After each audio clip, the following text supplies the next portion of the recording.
Hi, I just need to talk about this before I continue making videos on this channel.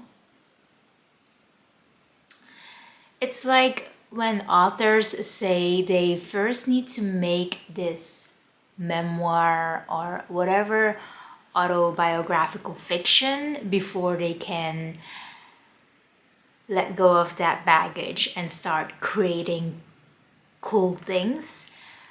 And I feel like this is one of those videos. It really isn't that deep, but at the same time, I feel like it is holding me back a lot from making future videos. So here I am. I just want to declare, have a little heart to heart, have a little talk. Some might even say it's a confession, but it really isn't that deep. But yeah, hi, my name is Michelle. I have been making YouTube videos for a very long time. I picked it up when I moved here to the Netherlands and I just wanted to record myself and document my life here. So I started with vlogs, and in 2016 I turned vegan. So I mostly documented the vegan lifestyle, and I just documented whatever that piqued my interest, made travel vlogs, just day-to-day life. So if you're familiar with YouTubers, they have this thing where they challenge themselves to make a video every day in a month. With Vlogmas, like the 12 days of Christmas kind of style, but also I did video every day in April one time. Also, if I go to a new city and I just wanted to have a good time and vlog it, I will do that. So there's this one time when my sister and I decided to go to Breda. I think that was the place. And I decided to take my camera with me. And because I speak Hakka, my sister as well, the vlog just naturally became like two Hakka girls speaking Hakka. And then for some reason that video took off. It got quite some views. So where there is interest, I know I can make more videos like that because people are interested. That led me to randomly making a video called Learn Hakka with Me. And if you look at those Learn This Language with Me, those people are studying, They're like literally they're studying for that language and like, oh, let's learn it together. But that video was more like a let me teach you some Hakka words. So I did that. And until this day, that is my most watched video. Like it has more than 100K views, which is just mind-boggling. So if that video brought you here, thank you very much. But it just goes to show like how videos go quote unquote viral. It really is just by happenstance. So that made me decide to make more Hakka content. So I put in some effort, I did some research, I studied and studied about Hakka history so I can say the right things, and I had to brush up my own Hakka and ask my mom, how do you say this, how do you say that, etc. So in total, I've looked up my Hakka playlist if you're interested. I'll put the link down below. I have made 40 videos, 40 Hakka videos so far, or Hakka related, because I also make bilingual videos, multilingual videos, because I speak multiple languages. I'm sorry if the sun comes in and it's annoying, but sometimes when you feel like you need to film, you just have to film, right? So between 6 years ago and 2 years ago, I have made 40 hakka related videos. And it really taught me a lot. It also made me do things I wouldn't have done, like an editing style where I split myself into two halves and then faked having a conversation with myself, and I did some acting. It's a beautiful journey. But yes, to answer the question of this video, why haven't I made hakka videos? Yeah, the last hakka video was 2 years ago. I know, I'm very much aware of it. So let me just try to answer this question. Why? Because honestly, I am asking this question for myself. Like, why haven't I? People are interested. Why am I not making this type of video, you know? So here are the three answers I've been able to come up with. And maybe there's probably more, but for now, here is what I have. So welcome to my therapy session. Number one, I started working. I started working full-time. I work as a physical therapist. So I work within the healthcare system. And if you also work in the healthcare system, I'm not sure if you have a similar experience, but it is just so demanding. It's hard work, man. It is hard work.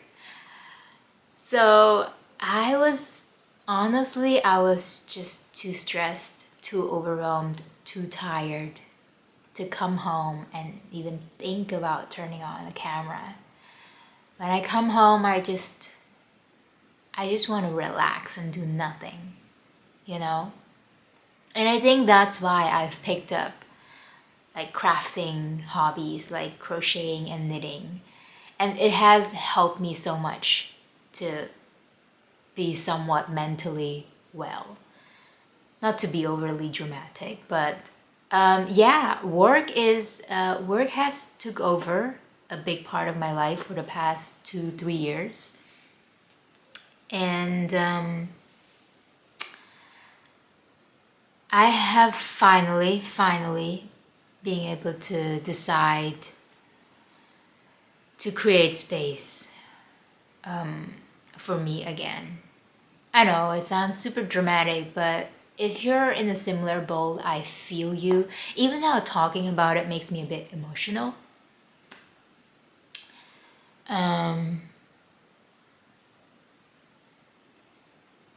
Yeah. Basically, my life was just very much out of balance.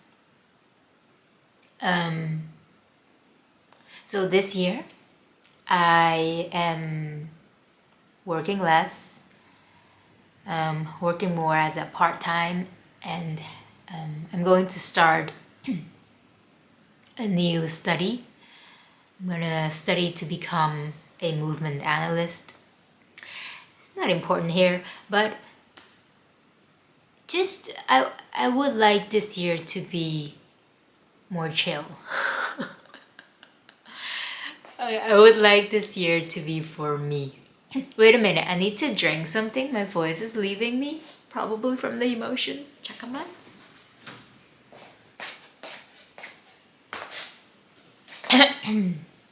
I did not expect to become emotional, but if it comes, it's come. It's free therapy session. So yeah, I just want this year to be chill and to be creative again and to follow that spark of joy, of creativity, of like, I have this idea and I'm gonna take action and turn it into something, let it come into fruition. And just not work so hard anymore. Maybe it's a hakka thing, you know? To work hard and don't complain and just push through. And I am so over it. I'm so over it. So here's to making balanced choices in life. So yeah, that's reason number one why I haven't been making hakka videos, just videos in general. If I look back in the past 2 years, I've been making knitting podcasts, knitting videos, and I really had to push myself. I was thinking, okay, just one knitting video a month. That's it. And I just want to document my process, my progress in my knitting journey. So yeah, that kept me going. But yeah, other than the travel vlog to the US, I have not been making videos. It just wasn't the time for it, man. And I'm honestly so sad that I had to put this in the back burner. Yeah. So I'm glad to be back. The second reason why I haven't been making hakka videos is, bear with me. This channel wasn't supposed to be a hakka channel, but because of the traction, like people keep asking, can you make more hakka videos? I'm like externally being pressured, although it's like comes with good intent, people are interested. I'm externally pressured to create something that other people want. So that, in a way, I don't know if you work in the creative field or not, but if you feel cornered into creating something specifically, you would feel so stuck. And you just like, okay, whatever, I'm not gonna make anything. It's like a clogged sink. That's how it feels. So that's reason number two, is that I just want to make what I make because I'm rebellious like that. And when I feel cornered by people asking me to make a certain kind of video, I just shut down. There's work to do there. But that's why I'm back. I want to tackle it. I don't want to feel pressured by the outside world. I want to create what I want to create and not be influenced by the results of it, if that makes any sense. So yeah.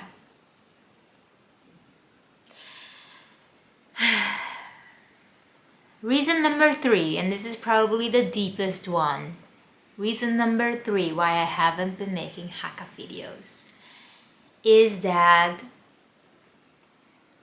I suffer I suffer from imposter syndrome. Hey girl.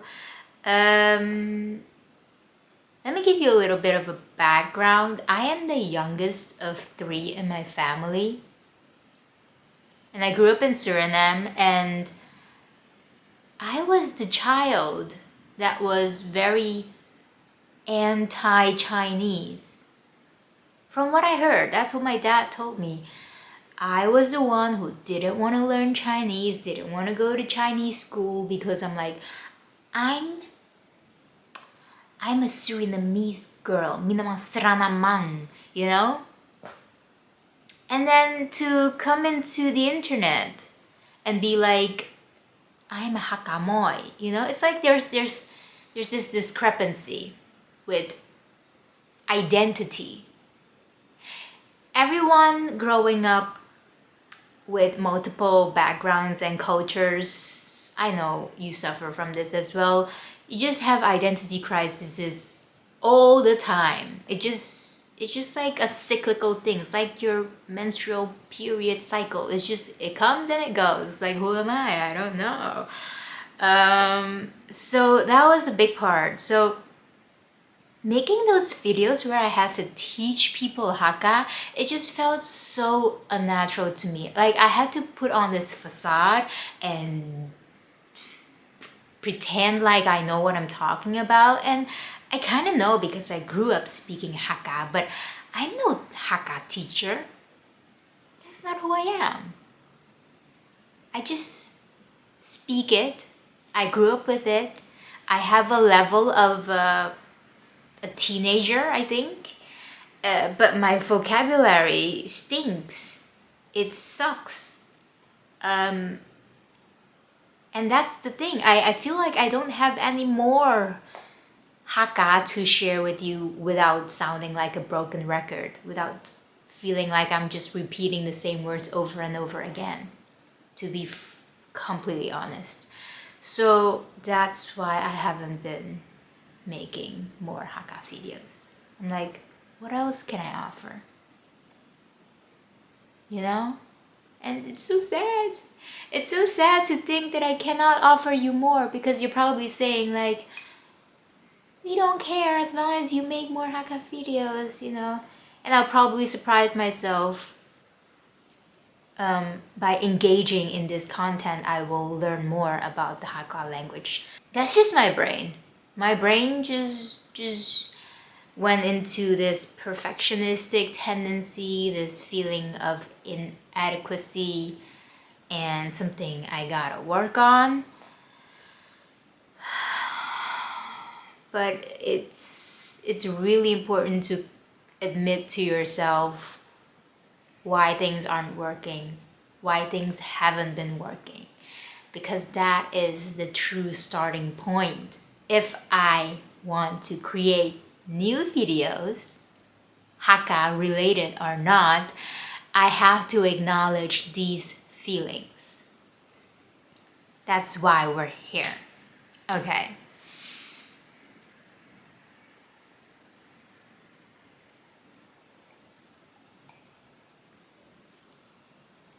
This sun is annoying me now. Okay, no, I just need to move back here. I feel like throughout this video, I'm just slowly moving backwards, retreating. It's like I'm afraid of being vulnerable, so I go back. But not too much back, because then the sun is back. Okay, this is the sweet spot. So yeah, but with that being said, I'm not saying I'm not making Hakka videos anymore. But I'm also not promising that I'll make Hakka videos. I am so sorry. Honestly, I think that's also it. I feel this kind of guilt that like I owe the world something. Oh, so dramatic. But yeah, you guys are so sweet with engaging with me, thanking me for spreading this Hakka language, you know? And I am so honored and so grateful that I'm able to do that for you, that I am able to help you reconnect with this language, and that you feel this warm fuzzy feeling as if you can hear your grandpa and grandma say these exact words.